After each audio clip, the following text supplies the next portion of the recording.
Hello, everyone, and welcome. My name is Suzanne O'Brien. Today, I want to announce to you that we have a new platform and a new program called Ask a Doulagiver. What is that? For those of you who may not know my journey, and I just want to share for a minute, I am a registered nurse who has worked most of my nursing career in hospice care, which is end-of-life care, and or oncology, which is cancer care. And I have been honored and privileged to work with thousands of patients and families in this space. I have worked with people in many different countries. I have worked with different religions and different cultures and different socioeconomic status. And what I have learned from those at the end of life and in this journey is absolutely everything about life. And what I wanted to do with my work, where I'm called to do this work at this point with the International Doulagivers Institute, has three intentions. Number one, it's to help to reduce the fear of death. Death right now is the number one fear in the world. And I see this every single day, and I get emails every single day. And it is crushing the additional amount of suffering that people are experiencing and feeling attached to an end of life with somebody that they love. So sharing what I know from the practical side of what you can do to support somebody at end of life, also the awareness, what patients say in this space, what I have witnessed in this space, what I have learned. Death used to be revered as a sacred part of the life's journey. We've lost complete touch with that. And I want to share with you what I have learned, what I have seen, what I know, and what patients say to help to, again, dispel the fear.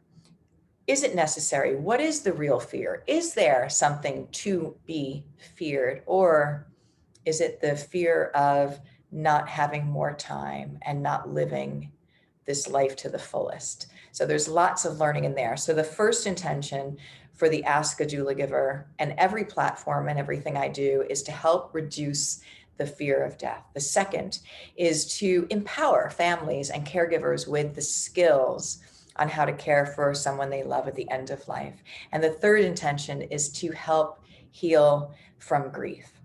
So we have, if you don't know, every month we teach online. I teach live online and answer all of your questions. And I have to tell you that this month, last week, we did a live level 1 end-of-life doula training by Doulagivers for family caregivers. We had 2,500 people sign up. We had people from all different countries. We had Costa Rica and Japan and Australia and Canada. And I don't want to miss and not shout out to anybody because there's so much love there. And the training itself is 90 minutes. And we were on for 4 hours with a live Q&A because I answer every single question until the very end. So we have that. We have this beautiful global community. So what I want to share with you, this new platform, I said, how can I provide ways that people can come into this space, ask questions about caring for their loved ones, about end of life. Let me be available with, again, the experience that I've had at the end of life, working with so many people for such a very long time. How can I share this? And the Ask a Doulagiver will be just that. So it's a new platform, and I'm going to answer your questions.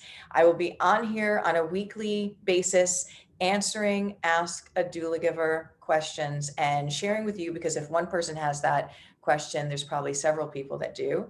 In addition, we'll have a way for you to, again, email us in your questions. Hopefully we'll get to answer it on air, but we will try also to get back to you individually as best we can. So you know the intentions set forth by the International Doulagivers Institute, myself, and the Ask a Doulagiver platform. Now, I want to start today, our first episode, with answering questions that came in. Again, we've had questions every single day from family caregivers, from those wanting to be doulas, from even healthcare practitioners about this space that a lot of people have not had an inside look at. We want to help you to step into it with love, with safety, and with empowerment. And what we can learn from this space is absolutely everything about how to live. The first question comes from Mary P. She wrote in a question and asked, how can I help my mom to not be afraid of death?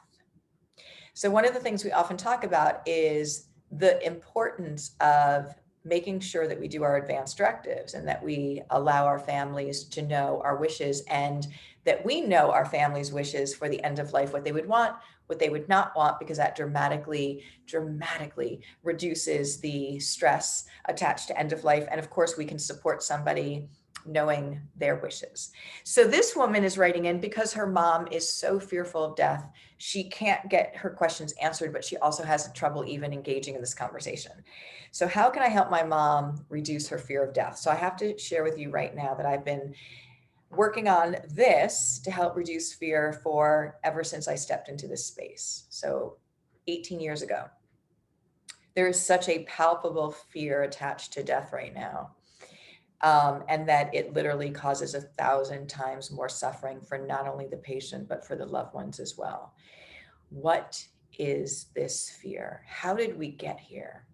I often thought, how did we get here? So I grew up in a medical family, so I was very privileged to, as a young person, hear about people that got sick, know that people died, hear about compassion, hear about the difference that it made when people rallied together to take care of a family or to even show kindness or anything that they could do when somebody was ill.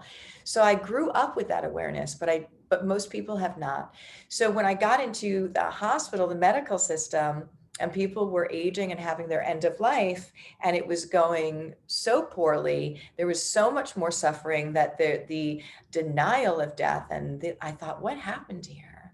Even with people that are 97, 98, who had a honor of living a long life, why were they running the opposite direction, the family, of supporting this end of life to be the best it can be?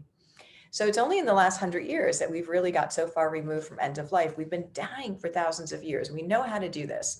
So I often will start out and say in talks, is death a medical experience? And most people, they look and they say, yeah. And I say, no, it's a human one. We've made it a medical one. We've outsourced it, but it's a human experience. So I wish I had an easy answer for you, Mary, but one of the things that I want to share with you is that, and with everyone listening, is that to change the culture, to truly change the fear that's attached to this end of life, to death right now, we have to start way back here, not just when somebody is in their advanced age. It starts with you and me. It starts with you and me becoming again aware and embracing the fact that one day the journey will not be as I know it today, thinking about what we would not want or want at the end of life, and also what makes every day incredibly precious. I was just doing an interview with somebody who talked about her husband, beautiful interview on a podcast, saying her husband talked about, he's a hospice physician, a former hospice physician, saying that this is precious time, would tell families, this is precious time. This is precious time. Let's not waste it. I say to all of us, this is precious time. This is precious time. So when we befriend death and when we bring in the awareness, one day this journey will have an end of life to it, we live every single day very differently. We live with much more gratitude, much more presence. Don't sweat the small stuff. What is the fire in your being, in your truth, in your soul? What do you want to do in this one precious life? And let's get to it so that we don't have those regrets at the end. So with all the people that I've worked with, the fear of death, by the way, number one fear in the world right now, is it the fear of death, or is it the fear that we did not live the authentic, true life that we know we were meant to live? I think it's the latter. So we want to learn from the beautiful wisdom, spiritual wisdom of those at the end of life, and embracing again at end of life, be a part of this journey. And how do we make this journey the best it can be? So Mary, I wish I can give you an easy win answer with your mother, but what I will say is for all of us is that stepping into, once again, the awareness that death is a natural part of this life journey, and that it can go well, it can go really well with the right elements and support. And what makes a good end of life is a good life, and that is subjective to each and every one of us. So let's not miss that beautiful pearl of wisdom that we learn from those at the end of life. What you can do, Mary, is you can share with your mom some stories that you know about end of life. And one of the things that I will invite you to right now is every month that we at Doulagivers do a end of life doula training for family caregivers. And we go through the 3 phases of end of life, and I stay on and I share incredible bedside stories from the mouth of those at the end of life, what I've seen, what they share. And we have so many people that come to that training and say, this healed me. I came here learning how to care for someone at end of life, but this healed my mother's passing 6 years ago that I've been holding on to, unresolved issues with that, or not knowing if I did it right or didn't do it right. This brought me peace. And so maybe sharing some of the information from the inside space that people say may just be those seeds that you can plant with her. On a practical side of things, it's very important for you to know your mom's wishes as best you can, doing an advance directive. And what I usually will share with people is to share with your loved one a story of, you knew somebody who they had their end of life. They did not have any paperwork or advance directives. The family didn't know the wishes, and it was a disaster, which it usually is, because if you don't choose what you want, it will be chosen for you, and it's usually not what you want. And also, that's one way to do it, so that to please, share with me what you would want. We can explore this so I can make sure to support you in what you would want at the end of life. And the other way is for you to maybe share your wishes. So another way to come to it is to say, I've been thinking about this and learning, and I know that this is such an important piece. It's one of the greatest gifts that you can give your family, so that they don't end up fighting, that most families don't agree, and it's a whole mess. So I want you to know, from a loving space, I want to gift you with sharing what I would want or not want at the end of life. And it might just prompt others in your family. You can even say, have you thought about what you would want, in a very loving way. So that's one of the ways, Mary. Good luck with that. Let me know how that goes. Number 2, this comes in from Sarah W., this question. She says, my brother is 49 years old and is diagnosed with end-stage lung cancer. He wants to go home with hospice care, but my family wants him to keep trying chemotherapies. How can I help my brother have his wishes honored? Okay, this is a tough one. And it goes back again, if we can bring back, before we're ever faced with end of life, if we can bring back the understanding that each and every one of us, we know will be touched by end of life, right? Not just for those we love, with ourselves, with our friends. It's a natural part of the life's journey. Let's not be afraid by it. Let's learn from it. But in this instance now, what are we faced with? So what can we do? One of the things that I'll often share, and it goes back to, if we don't have our advance directives ahead of time, if I haven't chosen my wishes and let my family know what my wishes are, then I've only had 2 families out of 1,000 that people agreed unanimously if they didn't have an advance directive. 2. And so what happens is families start fighting, their own fear of death comes up, and it can turn, and it does get really crazy.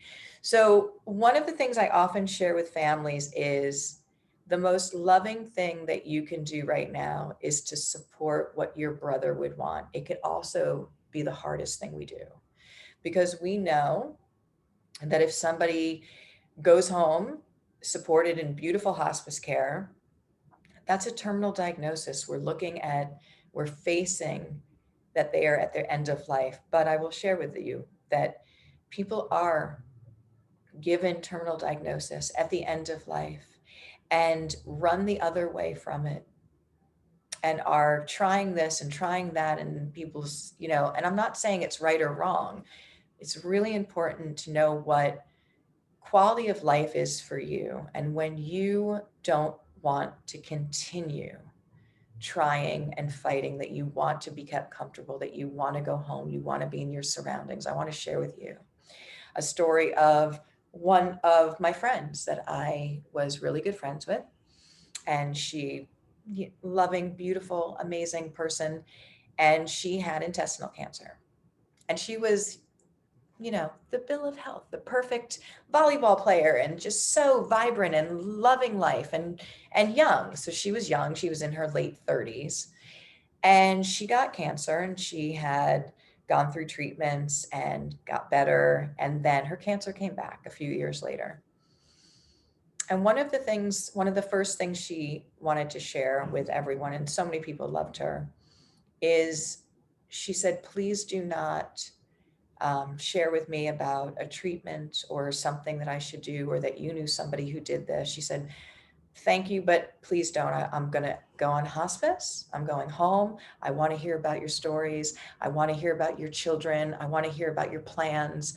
I don't want to hear about those other things. And it was such a painful thing to have, again, this young, vibrant person who was in so many people's lives, bringing joy, having an end of life. I think it really, again, threw so many people off. But here's what I wanted to share. This beautiful woman was sharing and teaching people how to navigate through this space.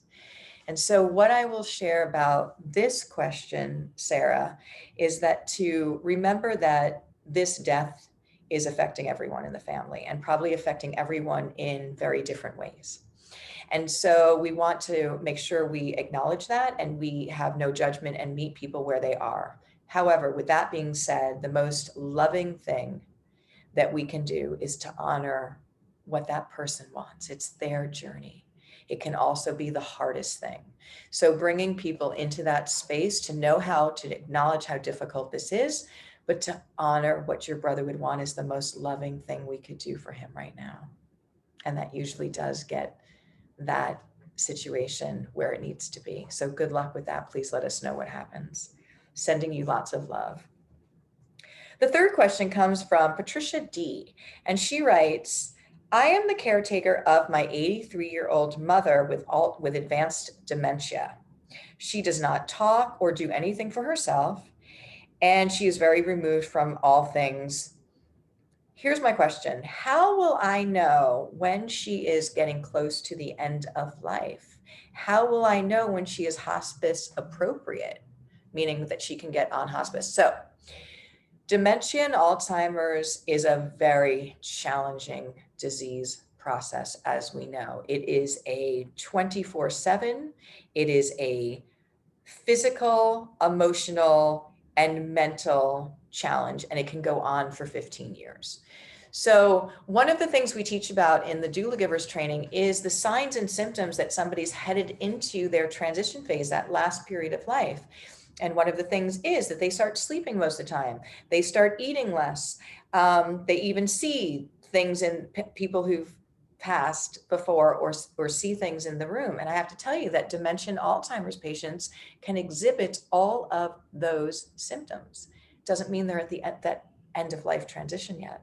So it can be very confusing. So let me share with you, Patricia, how you can.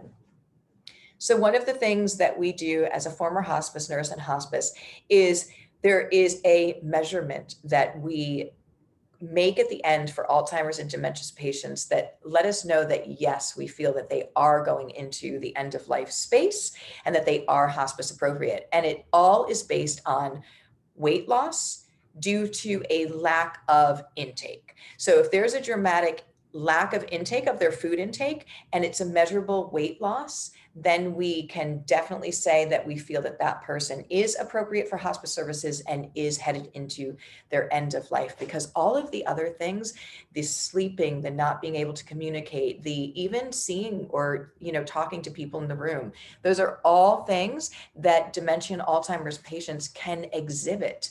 So it's a very different way that we look at the end of life criteria for somebody who's going into that transition phase or is getting ready to have an end of life with that disease process. Very, very challenging.